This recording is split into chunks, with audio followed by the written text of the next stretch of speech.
Hey everybody, welcome.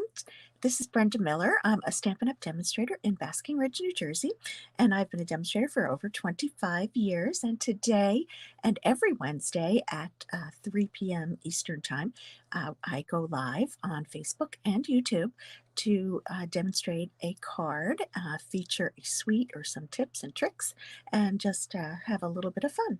So if you're out there, please comment and say hello. I'd love to see if you're there. And in the meantime, we'll get started. So today I wanted to share with you a suite that is in the 2023 January through April mini catalog, and it's called Dainty Designs.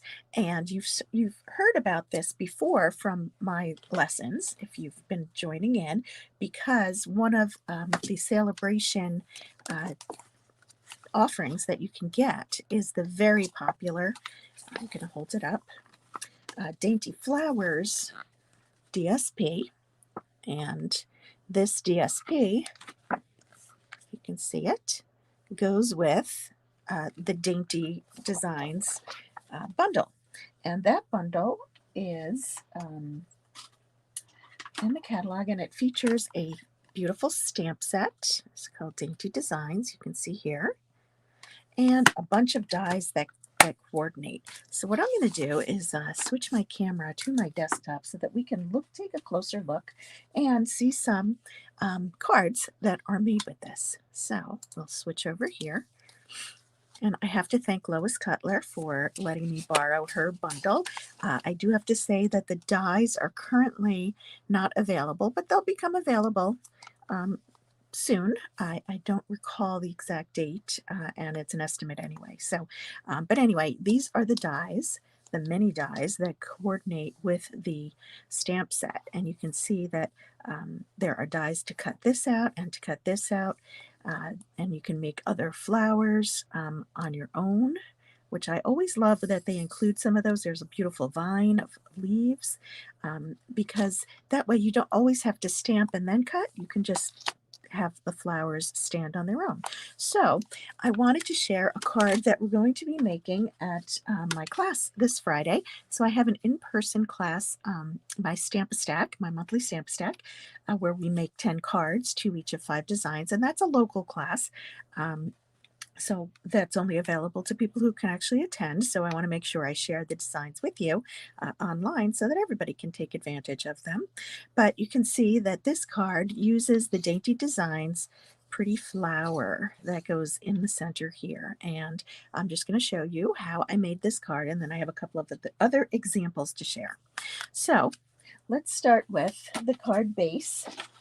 And that is simply, whoops, that's simply a piece of thick white cardstock, basic white, and give that a nice fold. Then I'm going to take a piece of, this is Highland Heather, and it is 4 by 5 1/4, and these measurements will be in my blog post. And I'm going to use the brick 3D embossing folder for this, and we're going to go ahead and put it in. And I just want to point out that when you use this embossing folder, you don't ever want to put it in this way. In other words, you don't want to you want to make sure that your bricks are horizontal. So if I wanted this, for example, if I wanted this to be a vertical card, I would put this, when you want it to be vertical, you have it this way. But if I wanted the card to be horizontal, is what I was trying to say, you would put it in this way. Is that right? No. I guess any way you put it in. Okay, that was silly. Okay, anyway, so you want to make sure that your bricks are horizontal. Okay. Anyway, let's move on. Don't want to belabor this any further. Okay, so I'm going to just take some of my liquid glue and put that on the back side. So when we use the 3D embossing folder, you have to make sure that you use plates 4 and plates 1, because plate 1 is actually the platform, and plate 4 is the embossing folder plate that you need to use. Okay, now I went ahead and, I shouldn't have done this. This is just not my day. Here I was all lined up over here.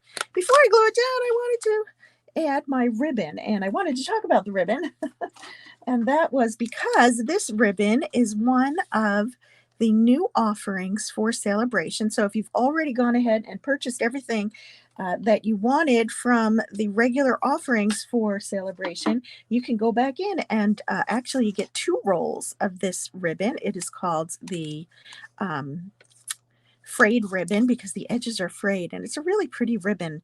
It's a little bit thick, a little harder to tie bows with, but makes for a great wraparound, and it's a nice textured element that you can add to your card. So anyway, I want to make sure that I wrap it around and put it on the back so that it's in the glue, and then I'm going to lay this down again properly. Woohoo! Now we got it. All right. So we have our bricks going horizontally and we have our nice ribbon on top. Now I went ahead and I die cut this piece of basic white from these dies from the main catalog, and they are the scalloped I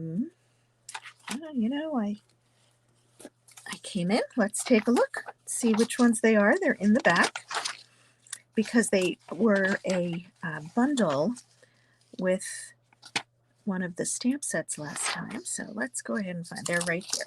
It's called Scalloped Contours. So this is the set of dies that comes with it, but I have been going to these different dies pretty much all the time. They're one of my favorite. I love that they have stitching and that they have the scalloped edges. Some of them have holes, which you have to punch out each time. You have to make sure, this one and this one, but the others just have the scallops and the stitching, which makes for a nice background. And I'm going to go ahead and take this. Now you noticed I didn't put any adhesive underneath here. And the reason for that is that I want to slide this underneath so that the ribbon will be going through the middle. And here we go. Get our glue going here. There we got it. All right. So I'm going to go ahead and lay that down. Oops, see, I did it again, not paying attention. All right, so that gets laid down here. And that's basically our card base. So now let's work on a little bit of stamping. I'm going to go ahead and put that aside. So then I cut a piece of basic white paper to just perfectly sized to fit inside of this. And it was 2 inches by 3 1/4 inches is the size that I used. And I'm going to take this stamp that has the flowers on it, and I'm going to use my Memento ink. I'm using my Memento ink because, number one, it's a beautiful black ink, tuxedo black, and number 2, it goes well with our Stampin' Blends, because our Stampin' Blends are alcohol markers, and we don't want to run into any running of the colors. Okay, so here we have that beautiful design stamped, and I'm just going to take out my Stampin' Blends and color them in. I'm using the Highland Heather Light, and I tend to just, especially when they're small images, I just use the light or the dark, whichever one meets my needs better. Stampin' Blends are designed to be blended. I rarely use them for that purpose, only because I'm not an expert colorer. I don't have the patience to be an expert colorer, but I do love, as I've said before, I love these markers. They're so forgiving, and they make them really easy. It makes it really easy to color. Also, when you're working with small images, you want to make sure you're using the bullet tip, which I'm using. And a lot of times I use the bullet tip anyway because the brush tip can be a little bit sensitive and can get a little frayed, and that takes away from what when I'm trying to be precise. I am really just sort of filling in. I'm not doing a perfect job here, only because I can't see as well because I'm trying to do this when it's under the camera, and gets in my way just a little bit. But as you can see, it doesn't take very long. it'll take my class people longer. People love to sit and color with these markers, and sometimes I have to rush them a little bit because they can take a long time. So I try to keep my colors to a minimum. So that was just 2 colors. I'm sorry, I didn't mention that the green that I'm using is the light mossy meadow. And actually in class, we're going to use slightly different colors just so that you know. But this is the first sample that I made and I wanted to share today. So I'm putting 2 dimensionals on the back and then I put that over the ribbon. Now I saw this done by a Canadian demonstrator and I have cased what she has done. There we go. So that's that. Now for my label, which I didn't already pre-cut, and I'm going to have to go and do that, but I'm using the dies that go with He's the Man, okay, and that's the bundle, the He's the Man bundle in the main catalog, and I'm just going to grab a piece of basic white paper, scrap. Of course, can't find one when I need one. Here we go. Basic white. And I'm going to stamp the words from the stamp set. This one is Celebrate You. This stamp set has a lot of nice sayings. Thank you for your kindness, sending love during this season of growth, celebrate you, and the best is yet to come. So I think those are really nice. And I'm going to stamp this in Highland Heather. And then just going to stamp it right in the center. And then I will die cut that, and I usually do that off camera, but you can see that it will fit right in there. And you'll end up with this. I went ahead and I adhered it with 1 dimensional just over here, and the rest just sort of comes together. So that's this quick and simple card for today that I wanted to share on how to make. There's really, nothing terribly complicated about it. But let's look at some other cards made with the same. Now, this card is made with the DSP, not with the stamp set, and they all go together beautifully, as you'll see. But this card is part of my Zoom class that's on the 21st, I believe, of this month. Why do I never have that in front of me when I need it?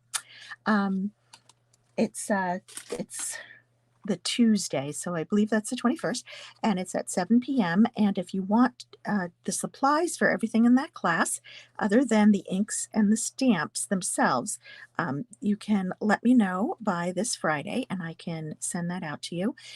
You get the supplies for 6 cards, 2 each of 3 designs, so you'll make 2 of these, and you'll have access to the Zoom class as well as a recording afterwards and a PDF tutorial so that you can make the cards on your own if you don't want to join the Zoom class. So it's a great deal, and if you're interested, please let me know so I can get those in the mail to you and make sure you get them in time.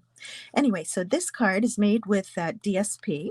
Okay, so kind of goes with the whole theme here. And here's a card that uses the DSP and some of the die cuts. So we have this pretty vine, and then there are these 4 little flowers. And what's wonderful about that is you die cut them all at the same time. So you could get this fun card and the Celebrate You here. I think I would have done this a little bit differently. This was one of the first cards I was playing with. I was using some scraps that I had. That's another card. And then there's this one. I believe this is cased from Julie Davison. Love her simple artwork, and you can see how they all go together. You have the DSP. This is 3 different sheets of the DSP.